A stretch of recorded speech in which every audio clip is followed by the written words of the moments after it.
नमस्कार दोस्तों, आज हम बात करने वाले हैं मनीष कश्यप की। एक ऐसा लड़का जिन्होंने अपने बिहार के लिए इतनी सारी कुर्बानियां दी, बचपन से लेके हर एक चीज को झेलता आया है। सिविल इंजीनियर है, काफी टाइम से अपने मेहनत के दम पे बिहार को आगे बढ़ाने की कोशिश कर रहे हैं। आने वाले यूथ के लिए उन्होंने जितना काम किया है शायद आज कोई पत्रकार करता होगा। आइए जानते हैं उसे क्यों आखिर जेल में बंद किया गया था। एक छोटी सी रीजन, कर्नाटका में उन्होंने एक वीडियो शूट किया। सारे मीडिया वाले ने अपने अकॉर्डिंग अपने न्यूज चैनल के लिए न्यूज बनाया। काफी में पेनल्टी लगी कुछ रिकॉर्ड की वजह से। बात आई मनीष कश्यप की, तो इन्होंने बिहार के बारे में बहुत उल्टी सीधी बातें सुना दी। आखिर वो उल्टी सीधी बातें नहीं थी, रियलिटी ये था कि हमें बिहार को पीछे करने में इन नेताओं को ना जो रिलाई होती थी, उसके वजह से सारे नेताओं को इसके ऊपर एक अलग ही माहौल बना था। सारे नेता इस पे फोकस करके रखे थे, कब हम वो पॉइंट लाएंगे और कब हम मनीष को जेल में भेज पाएंगे। वो एक पॉइंट ढूंढ रहा था और वो समय आ गया था मनीष कश्यप को एक छोटी सी पॉइंट पकड़ने के लिए। इसके वजह से उन पे एनएसए लगा दिया गया और मदुरई जेल में उसको बंद कर दिया गया। काफी टाइम बाद उसको चरस गांजा वहाँ पे बहुत सारे चीजों का सामना करना पड़ा। एक तो लैंग्वेज समझ में नहीं आ रही थी और बहुत चीजें थी जो उसको प्रॉब्लम फेस करना पड़ा। उसके बाद उन्होंने बताया कि मुझे यहाँ पे नहीं रहना, मुझे बिहार के जेल में ट्रांसफर करो। काफी टाइम बाद उसको बिहार में ट्रांसफर किया गया और फाइनली 9 मंथ बाद उनको रिहाई मिल गई है, अपने वो घर में है। अब मनीष कश्यप न्यूज के थ्रू बता रहे हैं कि कुर्की जब्ती किन के ऊपर होना चाहिए। कुर्की जब्ती एकदम गलत था। अच्छा रवि जी, आप बताइए कि अगर आप गलती करते हैं तो उसका सजा आपके बाबूजी को, आपके दादाजी को क्यों दिया जाएगा? बिल्कुल नहीं दिया जाएगा। अगर मैंने गलत किया था तो सजा मुझे मिलना चाहिए था। मेरे घर वालों को सजा क्यों दिया गया? और ये घर जो है वो मेरे नाम पे नहीं है, मेरे पिताजी के भी नाम पे नहीं है। ये घर मेरे दादाजी के नाम पे है। मेरे चाचा, मेरे बड़े पापा कहते रह गए, यहाँ तक कि मेरे चाचा का और मेरे बड़े पापा का भी मोटरसाइकिल जो है उस पर डाल दिया गया, ट्रैक्टर में।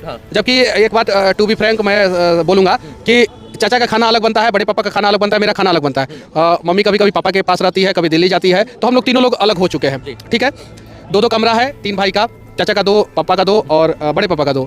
दादाजी के नाम पे है अभी घर। चलिए ठीक है, अगर आपको लगता है कि 2 कमरा जो है मनीष कश्यप के पिताजी का है तो वहीं 2 कमरा को टच करना चाहिए था। आपको लगता है कि ये मनीष कश्यप जी के पिताजी का सामान है, वही टच करना चाहिए, ऐसे तो टच ही नहीं करना चाहिए था। लेकिन अगर आपने टच किया तो उसी को टच करना चाहिए था। मेरे चाचा का, मेरे बड़े पापा का भी टच किया गया। कोर्ट कहता है कि हवा और पानी पे आप पाबंदी नहीं लगा सकते। क्या चीज पे नहीं लगा सकते? हवा और पानी पे पाबंदी नहीं लगा सकते। चल के देखिए, मैं अपने चापाकल का स्थिति दिखाता हूँ। चापाकल है मेरे घर पे, उसी का पानी हम लोग पीते हैं। उसको उखाड़ लिया गया था, मतलब सनी देओल बन गए थे वो लोग। जो भ्रष्टाचारी नेता है, जो भ्रष्टाचारी के खिलाफ काम करते हैं, जो बिहार को डुबाने की काम करते हैं, जो सारी चीजें एक गरीब के ऊपर ही डालना चाहते हैं और अपना पेट भरना चाहते हैं, आखिर उन पे होना चाहिए कि हम जैसे एक नॉर्मल आदमी जो बिहार को आगे डेवलप कंट्री की ओर लेके जाना चाहता हूँ, उन पे होना चाहिए। यहाँ तक कि उन्होंने बताया कि हमारे जो चापाकल जिससे हम पानी पीते हैं, न्यूज के थ्रू उन्होंने बताया, कोर्ट कहता है कि हवा, पानी, जल, अग्नि, इन सब चीजों पे कार्रवाई नहीं होता है और इन सब चीजों पे कार्रवाई नहीं होनी चाहिए। लेकिन उनके घर में जो चापाकल थे जिससे उन्होंने पानी पिया करते थे, आखिर उनको भी उखाड़ के ले गया गया कुर्की जब्ती के खिलाफ। कहते हैं उनके दादाजी के नाम पे उनका घर था, जिसपे उनके चाची, चाचा, पूरे फैमिली, रिश्तेदार वाले सब इकट्ठा होकर एकजुट के साथ रहते थे। भले ही खाना अलग अलग बनता था लेकिन घर एक ही था, उसके बावजूद भी उनके घर पे कुर्की जब्ती किया गया और उनका घर सारे चीज उठा के ले गए, सारे चीज तोड़ फोड़ कर दिया गया। आखिर ये कहाँ तक सही है? आप बताइए, जो बिहार के लिए इतना करता हो, जो बिहार के लिए अपना जान प्राण देने के लिए काम करता हो, जो बिहार के यूथ के लिए, जो बिहार के आने वाले पीढ़ियों के लिए इतना अच्छे काम करता हो, आखिर इनके ऊपर जो इतना कार्रवाई हो रही है, आखिर क्यों? ये भ्रष्टाचार नेताओं के ऊपर क्यों नहीं काम होती है? ये भ्रष्टाचार नेताओं को क्यों नहीं जेल में भेजा जाता है? हमें कमेंट बॉक्स में जरूर बताइए कि आखिर कौन सही है, कौन गलत है।